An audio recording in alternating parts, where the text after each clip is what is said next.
शाह साहब को बड़ी बात है, जफर अली शाह साहब को बड़ी बात है अगर ये आपको वापस जाना पड़े और पार्लियामेंट को कहना पड़े कि जी ये हमसे गलती हो गई है, इसको दुरुस्त करते हैं, अदलिया कह रही है, बिल्कुल 100% मानेंगे उनकी बात? नहीं, मैं देखे सर फाजा, मैं पहले अर्ज कर चुका हूं, यहाँ पर कोई गलती का या कोई पॉइंट स्कोरिंग की बात नहीं है, ये एक इस्लाह की बात है, तो की बात भी नहीं है। और जिस तरह वैद साहब ने फरमाया, बिल्कुल दुरुस्त बात है कि कॉन्स्टिट्यूशनल आर्टिकल्स की और रोजाना होता है, कोई आज ये नई बात नहीं है, रोजाना होता है कि कानून को अदालतें जो है वो मुतसादम करार देती हैं, आइन से भी, फंडामेंटल राइट से भी, इसलिए ये कोई बात नहीं, ये कोई ठीक है, लेकिन शाह साहब मैं सिर्फ आपकी याद दहानी के लिए और लोगों, ताकि लोगों के ज़हन में सवाल होगा कि आपके पार्टी के लीडर है हनीफ अब्बासी साहब, उन्होंने बिल्कुल वाज़ेह अल्फाज में यह कहा है कि जो पार्लियामेंट से टकराएगा वो पाश हो जाएगा।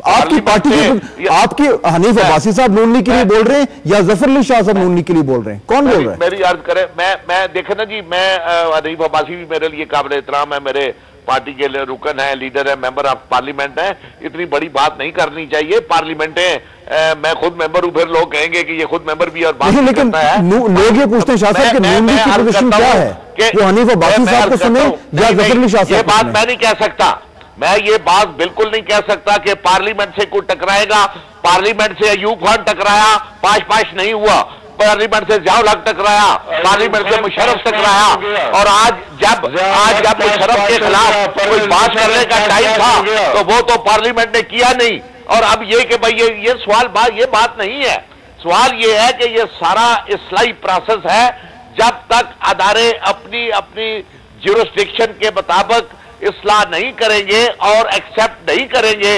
दूसरे अदारे की ज्यूरिसडिक्शन को, तब तक ये इस्लाह होती रहेगी। ये टकराने की क्या बात है? कोई लेकिन कंफ्यूजन हुआ है ना कि टकराने की बात, या तो मौलाना साहब, या तो तमाम पार्टी जितनी पार्लियामेंट में है वो ये कह दें कि जी जो अदलिया फैसला करेगी हम उसको मानेंगे, फिर तो बात खत्म हो गई, फिर तो मसला कोई नहीं। लेकिन ये जो जंग शुरू हो गई, देखिए एतजाज अहसन साहब ने भी कह दिया, कुर्द साहब ने भी कह दिया, बड़े मोहतरम जो हैं और सीनियर वकील हैं, उन्होंने कहा जी अदलिया का दायरा इख्तियार नहीं बनता। एक डिबेट तो छिड़ गई है।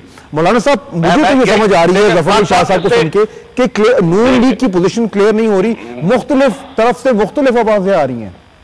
देखिए, मुस्लिम लीग नून की पोजीशन बिल्कुल वाज़ेह है और उनके लीडरों ने बाकायदा बयान दिए हैं, और सबसे बढ़कर मोहतरम जनाब मियां नवाज शरीफ साहब ने उस दस्तखती तकरीब में शिरकत करके इसकी उस पर मोहर तस्दीक सबत कर दी है। ठीक है, मैं ये नहीं चाहता कि पार्लियामेंट के इख्तियारात या अदलिया के इख्तियारात या फिर कोई चैलेंज की बात आती है तो फिर हम किस तरफ होंगे। मैं ये कहना चाहूंगा कि बड़ी मुश्किल से, आपके इल्म में ये बात, बहुत सारे जमातों ने तो यहाँ तक कहा था कि आइन अपनी इफादियत खो चुका है, नया इमरानी मुआहदा होना चाहिए। आप बताएं कि 73 की जो सूरत हाल थी, उस वक्त मुल्क की सूरत हाल थी, जो आलमी हालात थे, उन हालात में जो आइन बना, अब जो सूरत हाल है बिल्कुल 73 से मुख्तलिफ थी।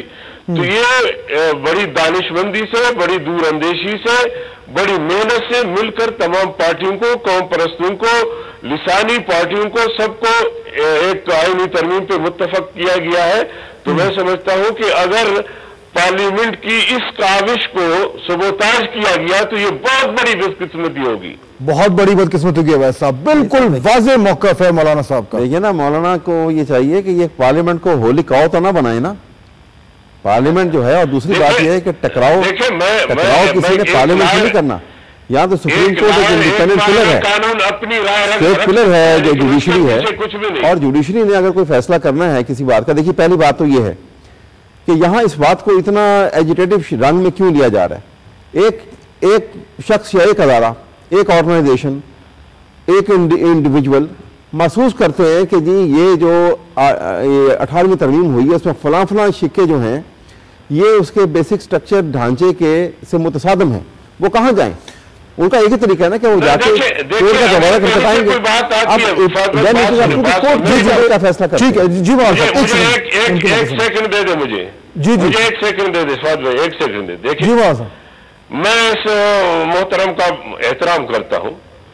18 करोड़ पाकिस्तान में लोग बसते हैं, हर एक की अपनी राय हो सकती है, अपना नुक्ता नजर हो सकता है, लेकिन क्या ये मुल्क के बेहतरी के लिए नहीं सोच सकते?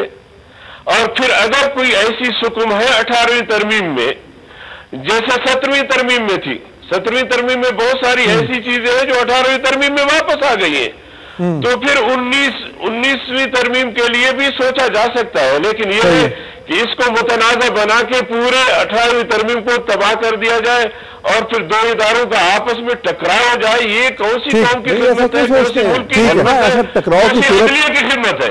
ठीक है, बिल्कुल। आखिरी 30 सेकंड रह गए। शाह साहब, फाइनल वर्ड्स, अगर इतना आप लोगों को मसला है इस जजेस की तैनाती से, 19वीं तरमीम लें तैयार करूं अपना फवाद साहब। पहली बात तो यह है, इसीलिए आइन के तरामीम को और तरमीम करने के जो तरीकाकार है उसको इतना मुश्किल बनाया गया है, और 2/3 के मेजॉरिटी उसके लिए चाहिए कि आइन की तरमीम कोई कायदा पक्की कच्ची का कायदा नहीं को रोज इसको आप तरमीम करते फिरे या तरमीम कर सकते हैं। ठीक है, आज भी ये 18वीं तरमीम भी जो है ना रूलिंग पार्टी उधर मेजॉरिटी में बैठी हुई है। अभी आप फरमा रहे थे कि वक्त हमारा खत्म हो गया, रोजमर्रा का काम है, अभी आप इनकार कर रहे हैं फिर। ठीक है, हमारे पास ये डिस्कशन जो है ये अभी आगे चलेगी, लेकिन बदकिस्मती वक्त हमारे पास खत्म हो गया, वक्त खत्म हो गया। शाह साहब हमारे पास ये जो सवाल कर रहे थे आपसे इंशाल्लाह अगले प्रोग्राम में पूछेंगे। मैं तीनों मेहमानों का शुक्रिया अदा करना चाहूँगा, और जाते जाते सिर्फ ये कहूँगा कि ये जो एक आईनी जंग है जो अब जिसके बादल जो हैं वो मंडलाते नज़र आ रहे हैं, वो हम उम्मीद यही करते हैं कि कोई ऐसा फैसला ना आए जिससे ये दो इदारे जो हैं वो आपस में टकराएं। मुल्क के लिए बहुत ख़राब होगा। जैसा कि मैंने शुरू में कहा था कि जब हाथी लड़ेंगे तो हम जैसी आवाम जो घास की मानंद है वो रोंदी जाएगी। फवाद हुसैन को इजाज़त दीजिए। अल्लाह।